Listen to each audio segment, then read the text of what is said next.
Pourquoi ce jardin créole est aussi important? Ce jardin est important parce que, comme elle le dit, c'est une métaphore.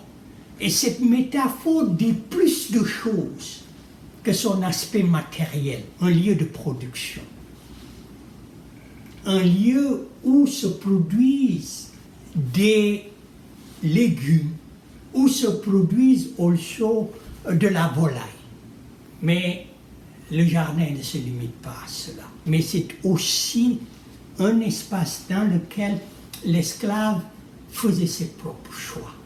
C'était un espace qui est un espace de liberté. C'est un espace où l'esclave recréait, si vous voulez, la nature. Glissant dit que c'est la manière dont l'esclave utilisait les différents arbres et les associait qui faisait du jardin créole un espace qui est un espace de rupture.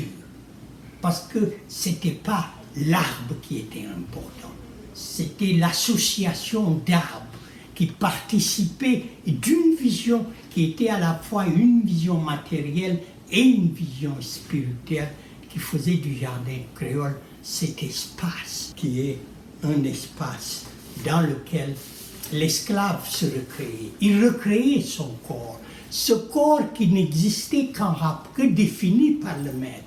C'était le corps du travailleur, c'était le corps de la femme qui était accessible à la jouissance. C'était ce corps qui ne se libérait pas, n'échappait pas aux contraintes qui étaient les contraintes de la plantation ou aux contraintes qui étaient les contraintes de l'atelier dans la ville coloniale. Dans le jardin, ce corps est un corps libre.